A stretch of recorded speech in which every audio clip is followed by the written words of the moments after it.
Allahumma rahamna bil Qur'an waj'alhu lana imaman wa nuran.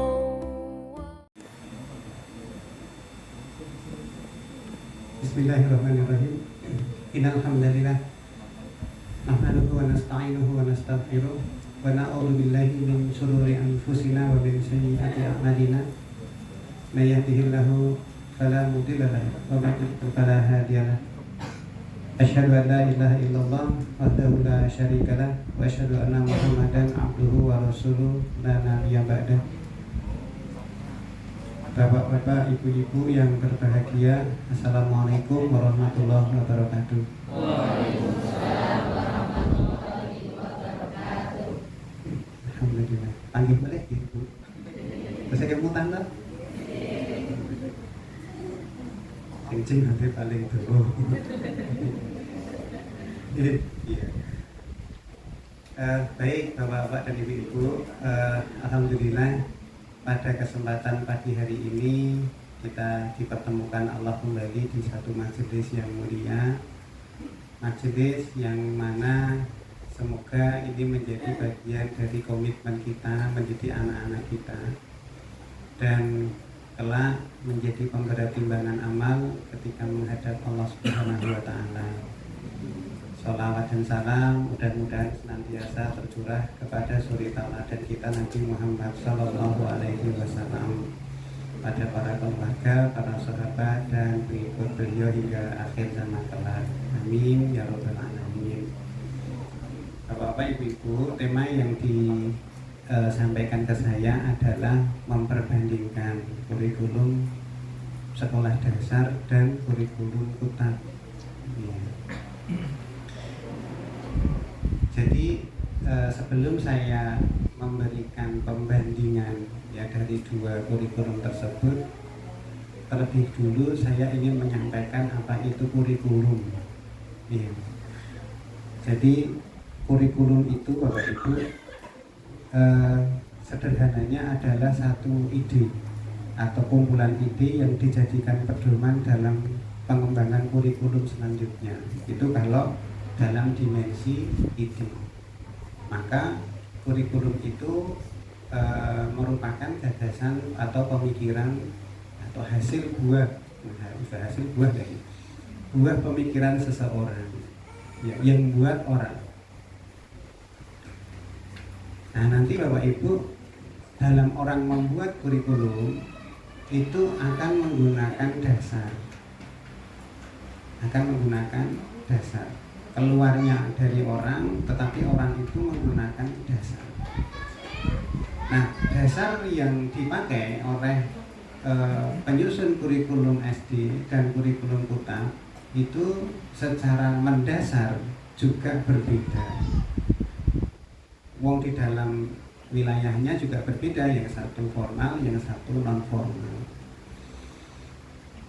Ya, tapi sebelum itu Bapak Ibu mungkin bertanya ya, yang matur di depan itu pro siapa gitu ya. Kan tidak ada ya kalau tidak saya jelaskan ya Bapak Ibu ya. Nek pangupa jiwane saya itu di PGSD.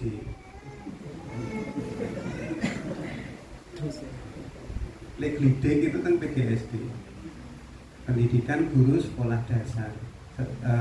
Belum lama, baru 2006 Bapak Ibu, jadi masih sedikit ya waktunya, nggak banyak pengalaman. Nah di sana tugas kami itu ya belajar tentang kurikulum SD. Kadang-kadang dari Kementerian Pendidikan meminta kami untuk memberi masukan bagaimana merevisi kurikulum nasional yang dipakai di sekolah dasar. Kalau terkait dengan tugas-tugas yang berkenaan dengan ke-SD-an, ke guru SD-an, ya paling-paling saya diminta buat soal tes CPNS Bapak Ibu. Ya, jadi kalau tes CPNS itu pernah saya buat. Enggak dia kok enggak tahu, orang-orang yang mau tes enggak tahu. Nek tahu mesti dalam WA saya.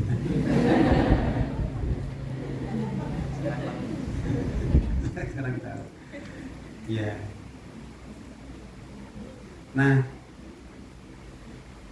kerjaannya yaitu ya, masuk keluar SD, bimbing mahasiswa PPL, praktek ngajar dan seterusnya. Saya juga ngajar di SD. Dulu ngajar di SD Sukowaten, Utara JEC.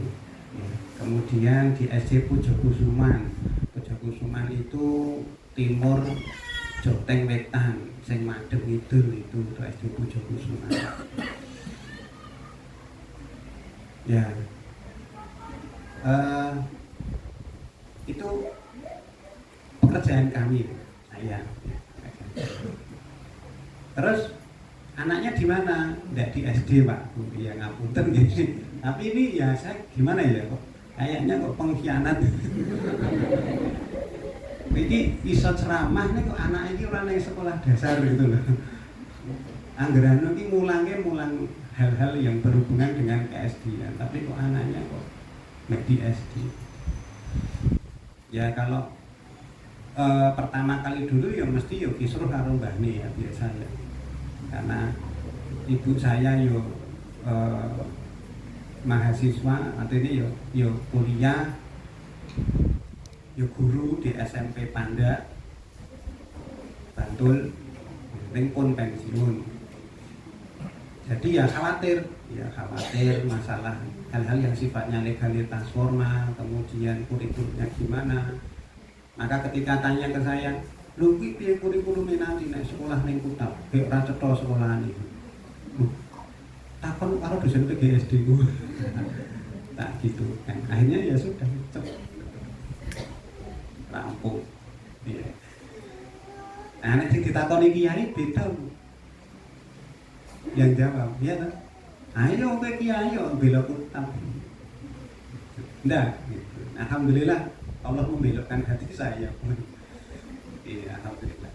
Nah, akhirnya kemudian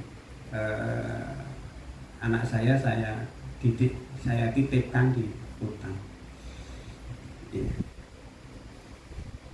Jangan tanya apakah belum tahu Kutab, udah ya. Saya masukkan anak saya ke Kutab bukan karena tahu Kutab, tapi cari tempat yang cedak, sekolahnya cerah. Terus cerah ya 5 menit ya mungkin. Terus ini ngapunten lho iki ning anu lho sing rasa ndak ono apa jenengane fashion show, rasa ono musik-musiknya. Ono tuh di sana. Ya wis ning kono wae, padahal enggak tahu kudu. Ya mungkin itu cara Allah untuk mengenalkan saya, untuk mengakrabkan saya dengan Kutab. Ya, alhamdulillah. Nah, itu makna kurikulum yang pertama ya, Bapak Ibu. Lalu yang kedua, kurikulum itu seperangkat rencana dan cara untuk mengadministrasi tujuan. Ini orang ujiannya ya udah cara pramuka. Seperangkat rencana dan cara mengadministrasi tujuan, isi, bahan. Nah, sampai kemudian mencapai tujuan yang diinginkan. Jadi kurikulum itu memuat rencananya. Guru itu kalau mau ngajar ya berarti merencanakan pembelajarannya. Ada yang mengatakan 50% keberhasilan itu rencana yang baik. Maka Pak Bu ini menyisipkan, kalau Bapak Ibu berkeluarga itu mestinya sudah punya visi, misi, rencana sampai 30 tahun ke depan, 40 tahun ke depan. Jangan isi going Pak Bu, apa-apa dilakoni wae lah ngono ya mlaku. Waduh nek gitu yo nanti ndak ada ini, ndak ada panduan, ndak ada kompas arahnya kemana keluarga itu. Nah itu tanggung jawab siapa? Bapak yang akan, kan Bapak itu leader itu mengarahkan. Nah ibunya itu manajer di rumah, manajer keuangannya misalnya itu ibu, tapi direkturnya itu kan Bapak, sing noto. Nah itu nanti Bapak Ibu nanti kalau belum sempat membahas keluarga itu mau dibawa kemana, segera dibahas. Anak saya besok saya kira-kira dengan kemampuan seperti itu saya sekolahkan di mana, SMP ini nanti, SMA ini nanti tingkat itu di mana. Nah itu ewot ini apa?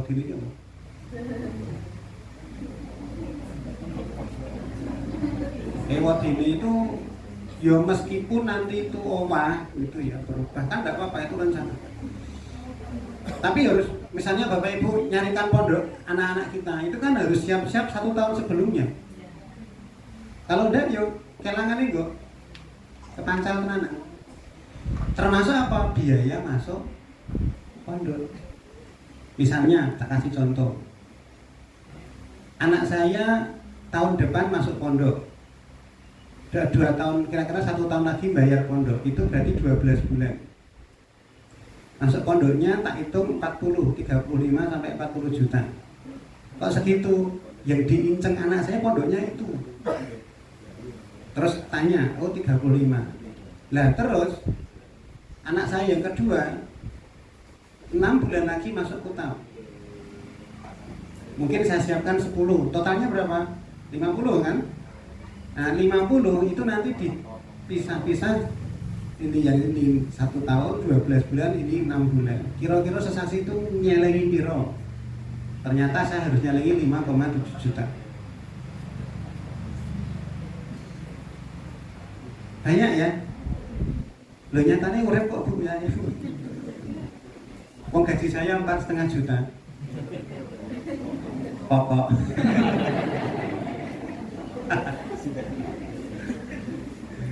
Tapi percayalah Bapak Ibu ya, insya Allah Allah itu kasih lah nanti itu kalau itu apa untuk kamu liane anak untuk hidup baik masa depan itu insya Allah Allah kasih. Nggak mungkin Allah meninggalkan orang yang bertakwa, itu nggak mungkin, nggak mungkin insya Allah. Percayalah Bapak Ibu. Mau kadang-kadang kita kan nggak terlalu percaya sama Allah, ragu Bapak Ibu, wah kayak piye yo, kok gak ono derita apa ora yo. Lah karena kita ragu ya nanti Allah ya nek yakin ingat ya bak truk ya Bapak Ibu ya, cat di bak truk itu saya ingat terus itu yang penting just nah itu Bapak Ibu ada rencana, ada isinya, ada tujuannya mau kemana, itu kurikulum. Sak carane ling biji, nah itu kurikulum ya. Nah maka Bapak Ibu, kita akan dihadapkan kalau lulus di RUTAP itu ada berbagai banyak lembaga pendidikan. Secara besar ada 2, formal dan non formal. Yang formal itu ada SD, ada MI. Kalau MI itu menginduknya ke Kemenak.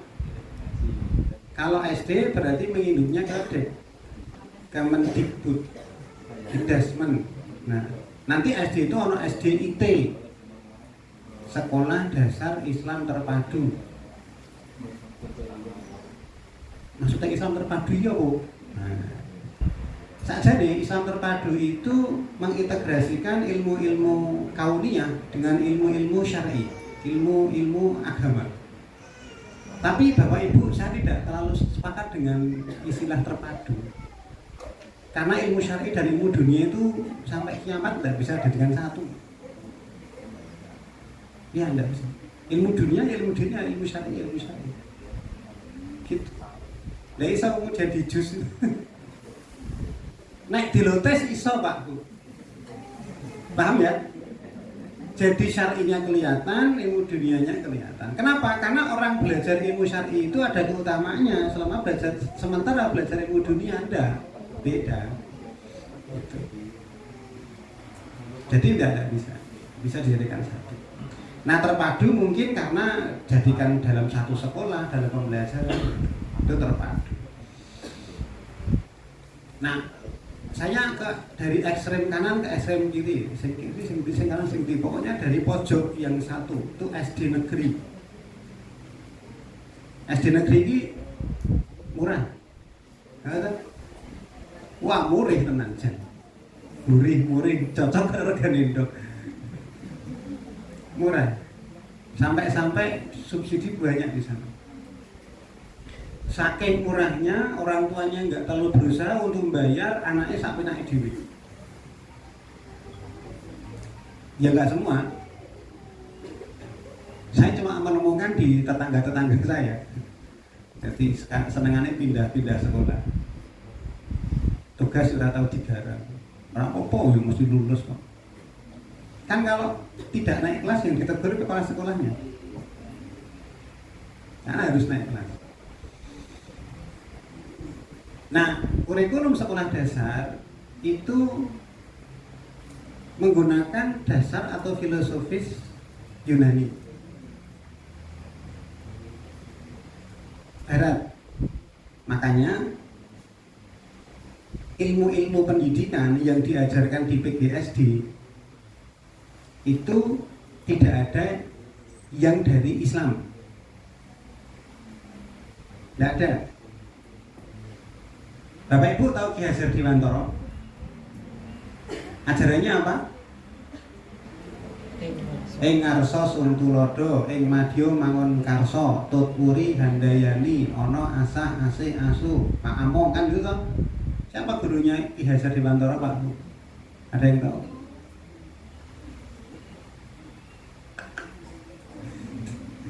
Froebel dari Eropa. Nah, maka Bapak Ibu, landasan pembelajaran yang diberikan di sekolah dasar itu semuanya dari Barat, baik dari sisi operasionalisasinya maupun bahkan dari sisi filosofinya. Filosofi itu apa? Filosofi itu ilmu dari segala ilmu. Cara mikirnya orang itu filosofi.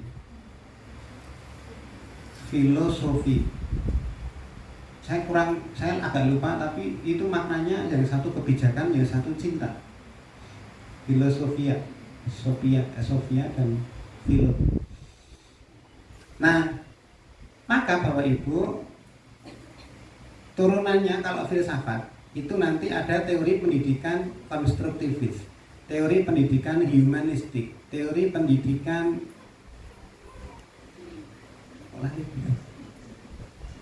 konstruktivis, kognitif, ya. Teori pendidikan kognitif, humanistik, konstruktivis, ujine lali. Ada 4, ya. Nah, dari situ Pak Bu nanti turun ke model-model pembelajaran yang menganut tahapan-tahapan. Lalu di sana ada teori-teori tentang anak. Misalnya Bapak Ibu, Xiang Piaget itu mengamati anaknya lalu mengeluarkan teori perkembangan kognitif. Anak-anak dibagi. Ada pra-operasional, operasional konkret, kemudian operasional formal dan seterusnya. Nah, itu teorinya Piaget. Anak-anak itu kalau TK itu bisanya apa? Anak-anak SD itu cirinya operasional konkret, maka harus belajar tentang hal-hal yang konkret. Tidak boleh diminta untuk mengabstraksi. Sehingga Bapak Ibu kemudian gandeng ke filosofinya John Locke.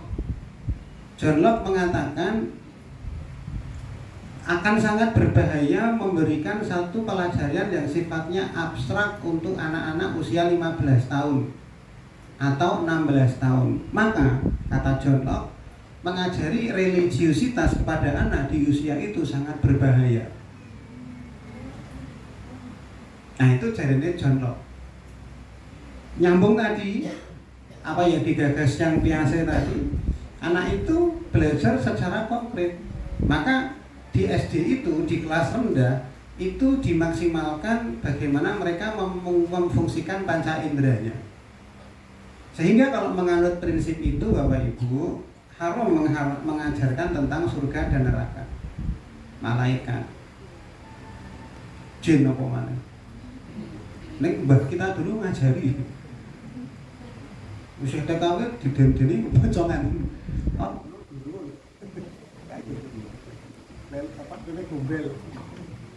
ya. Nah, maka Bapak Ibu, pijakan bergeraknya guru-guru SD itu secara dasar pergerakannya, secara mereka melaksanakan tugasnya itu didasarkan pada landasan pendidikan barat. Terus ada lagi teori tabula rasa. Teori tabula rasa mengatakan kalau anak lahir itu seperti kertas kosong, kertas putih, maka lingkungannya yang kemudian mencoret-coretnya. Islam nggak mengatakan gitu. Kullu mauludin yuladu alal fitrah. Anak itu lahir di atas fitrah, sudah diinstal sama Allah Subhanahu wa taala. Fitrah keimanannya. Bukannya tidak bawa apa-apa, sudah ada. Iya, sudah ada. Lah maka fa'abawahu yuhawidani yunasirani yumajisani, ya, orang tuanya lah yang menjadikan Majusi, Nasrani.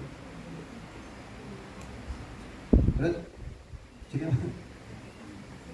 Yahudi menjadikan Majusi. Nanti apa? Di depannya ada apa? Lilin. Terus ngapain? Majusi kan penyembah lilin loh, penyembah api loh. Iya, ditiru itu Pak Bu, ada lilin di depannya, ada angkanya. Terus make a wish. Mintalah apa nak? Oh, terus doa. Habis itu apa? Tiup lilinnya. Es podo karo Majusi.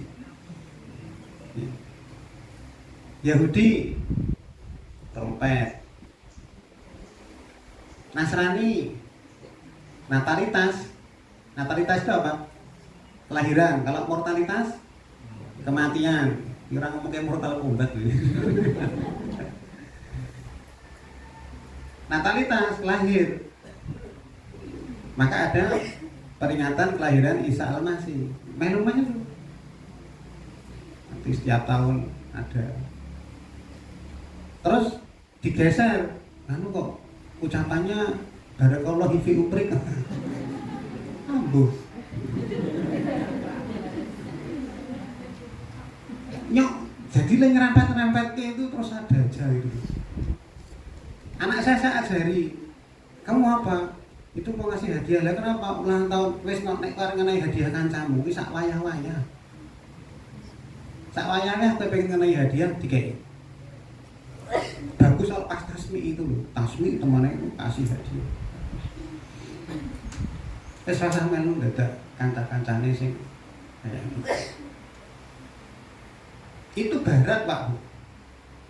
Makanya pernah saya sampaikan ke majelis bapak-bapak, barat itu kan menginvasi dengan 3F, food, fashion, fun. Food, waduh nek food itu kan bakul panganan iki ya. Enggak apa ini anu ya, saya ono takoyaki, ono dimsum, ono ramen, ono burger dan seterusnya. Ya konsultasi sama Pak Dokter Azam itu nilai gizinya sebenarnya. Oh, anak saya tak kasih brownies sama jagung rebus, mulai jagung rebus. Ya karena pembiasaan. Oke Bu, baik. Gitu ya Bapak Ibu ya. Jadi itu kurikulum sekolah dasar itu seperti itu. Maka Bapak Ibu tidak pernah ada skripsi mahasiswa PGSD itu menggunakan Islam sebagai landasan teorinya. Coba dicari kan nggak ada. Nggak ada. Teori-teori pendidikan yang nanti diturunkan dalam kurikulum itu teori pendidikan barat.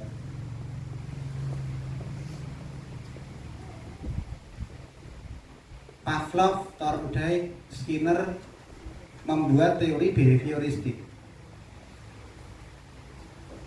Mereka bereksperimen dengan anjing dan tikus. Ada anjing dikurung, kemudian ada lonceng, klinting, bariku dikai panganan. Klinting, kai panganan. Maka meskipun tidak diberi makanan, saya hanya menyalakan klinting itu, air liurnya udah keluar. Kenapa? Anjingnya apal. Oh, nek barono klinting mesti bariku ana makanan. Oh, ada perubahan perilaku. Maka kata Skinner, Pavlov, Thorndike di teori behavioristik, nah ini nambah tadi yang 3 tadi kurang 1. Seorang itu belajar kalau ada perubahan tingkah laku. Berhenti di situ Bapak Ibu ya. Seseorang itu belajar kalau ada perubahan tingkah laku. Islam juga demikian, iya, tetapi nambah 1 lagi. Yang didorong oleh keimanan. Nah, itu yang nggak ada di dalam teori behavioristik. Jadi teori behavioristik itu membawa perilaku kucing, anjing dan tikus tadi ke manusia. Kerso. Jadi teori behavioristik dibawa ke anak-anak kita. Makanya Pak Bu, di dalam aplikasi di pembelajaran di sekolah dasar, Diono guru SD, guru kelas, yang kemudian mengatakan kepada anak didiknya, nah, sopanlah kalian kepada guru. Karena Allah Subhanahu wa Ta'ala mengatakan ini dan itu. Rasulullah ngendika ini dan itu. Tidak ada. Tahu ketemu di jalan. Negeri loh ya. Tidak ada, tidak. Ada berapa? Segera tobat nanti. Itu mesti dikritik nanti. Kenapa? Karena yang ada di dalam kelas gak cuma orang Islam. Di SD negeri heterogen. Maka Bapak Ibu, teman anak-anaknya nanti yang di SD negeri nanti akan berinteraksi dengan orang-orang atau anak-anak yang beragam agamanya, heterogen. Sehingga di SD negeri pelajaran agama dan non agama dipisah, betul? Iya toh? Ada pelajaran agama sendiri, ada pelajaran matematika sendiri, bahasa sendiri, IPA sendiri. Itu yang disebut dengan sekuler, memisahkan antara agama dengan aspek-aspek duniawi. Tuh. Makanya ketika belajar matematika hampir tidak menyentuh sisi imaniyah dan ilahiyah. Belajar IPA, nah kita belajar struktur gunung, selesai di situ Pak. Tapi tidak kemudian dibawa, nah gunung diciptakan oleh Allah Subhanahu wa Ta'ala. Allah menancapkannya seperti pasak, wal jibala autada. Autad itu pasak. Pasak itu 70% di dalam tanah. Maka mengencangkan tendanya. Masya Allah ya nak ya, Allah ciptakan gunung sebegitu luar biasa. Imannya masuk Pak. Ada di surat An-Naba juz 30. IPA in other side tidak digitukan. Ya wes IPA. Makanya Pak Bu, banyak ateis itu dari fisikawan. Saya pendidikan fisika Pak. Dan saya yang menerjemahkan bukunya Stephen William Hawking. Itu yang menerjemahkan saya. Hawking mengatakan kalau Tuhan itu maha kuasa, berarti dia bisa menciptakan batu yang dia sendiri tidak bisa mengangkatnya. Wis jajal pikun logiknya. Kalau Tuhan maha kuasa, Tuhan itu berarti bisa menciptakan batu yang dia sendiri tidak bisa mengangkatnya. Apa implikasinya? Kalau Tuhan maha kuasa, Tuhan itu mungkin menciptakan alam semesta yang dia sendiri tidak bisa ngatur. Makanya hukum kekekalan energi mengatakan energi itu tidak bisa diciptakan dan tidak bisa. Baik, kalau begitu Pak Bu, alam semesta itu punya energi enggak? Berarti alam semesta itu tidak diciptakan dan tidak ateis kan? Selesai. Itu kalau belajar ilmu-ilmu duniawi yang tidak ditopang ilmu syar'i. jadinya ateis. Maka fisikawan itu kebanyakan, astagfirullah. Kebalik, ateis itu banyak yang dari fisikawan. Kenapa? Karena Francis Bacon, simbahnya metode ilmiah, mengatakan seeing is believing. Seeing is believing, melihat itu yang mempercayai. Maka sesuatu yang tidak bisa diindra secara empirik jangan dipercaya. Maka nggak boleh percaya malaikat dan jin. Nah, Francis Bacon menurunkan satu metode ilmiah.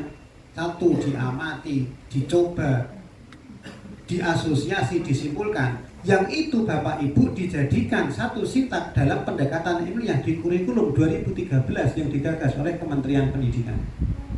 Siapa yang mengeluarkan? ITB, Profesor Aklaf. Karena saya belajar dengan Profesor Aklaf untuk kurikulum itu. Nah, itu sejarahnya kalau diruntut kayak gitu Bapak Ibu. Kurikulum yang di sekolah dasar secara umum. Nah, kemudian digesek-gesek dengan Islam.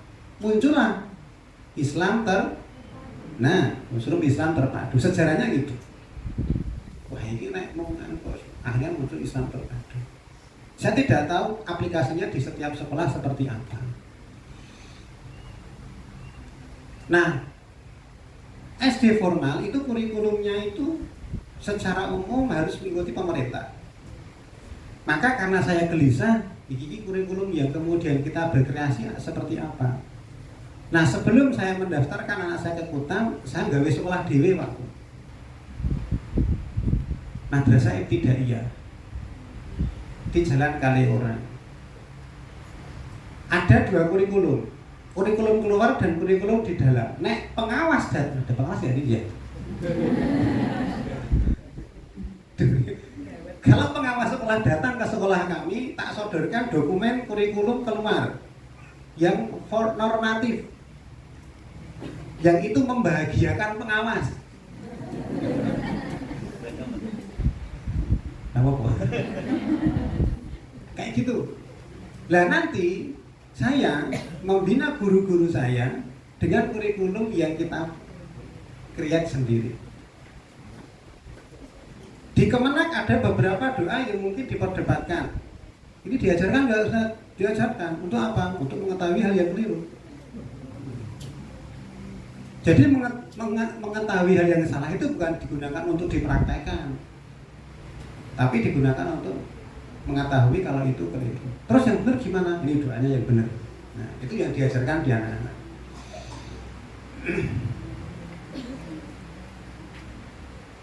Ada seorang bapak-bapak, ibu-ibu survei ke sekolah kami, udah berapa tahun yang lalu Bapak Ibu.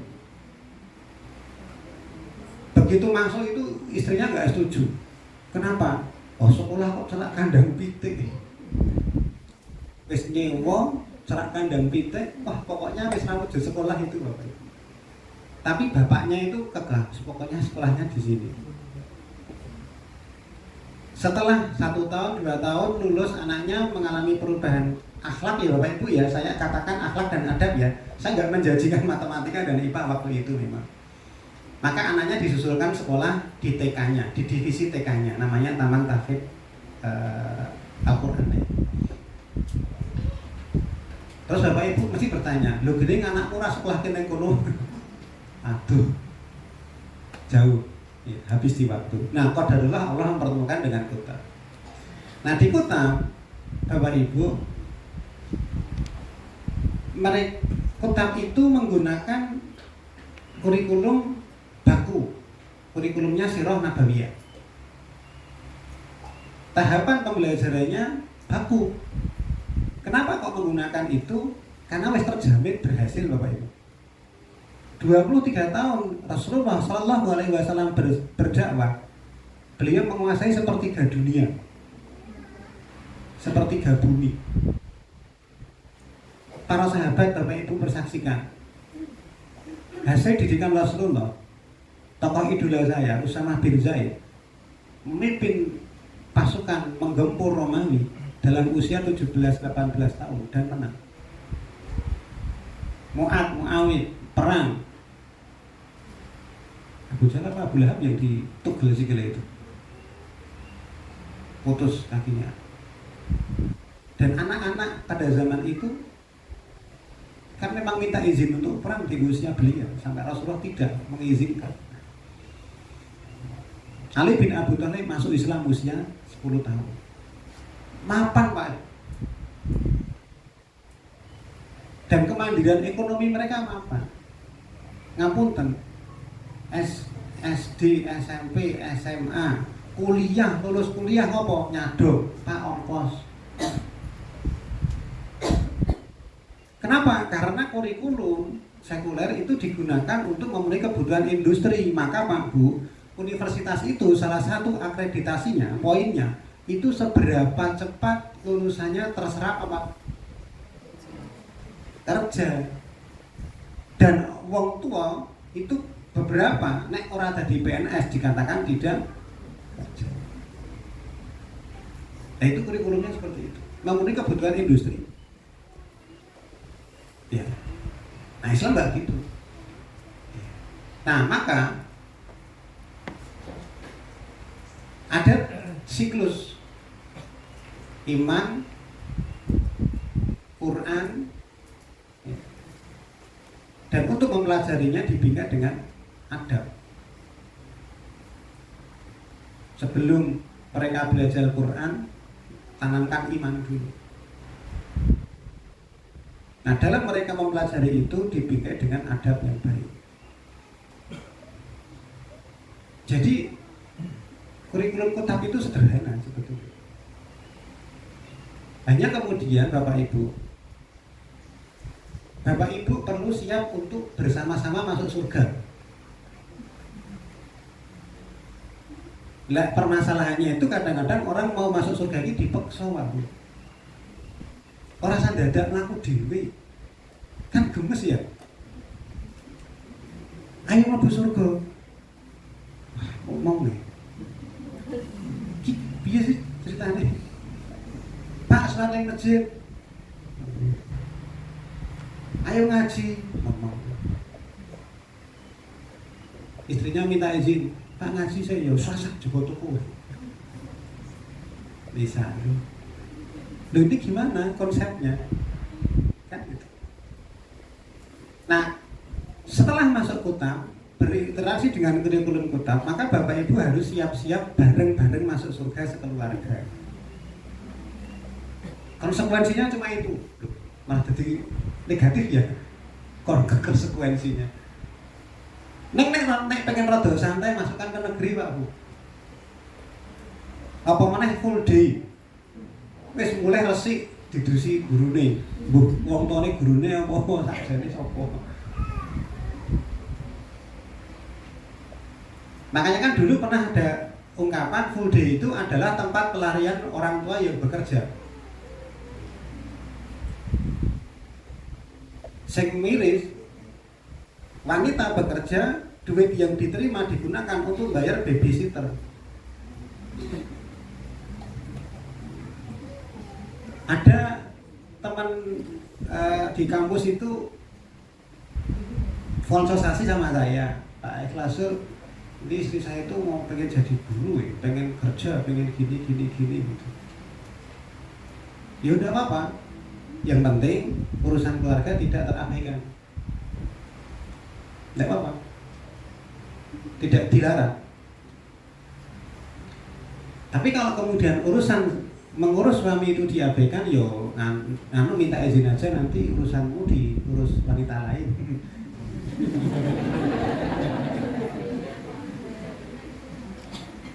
Oh iya toh, tak pakai ya kata-katanya ya.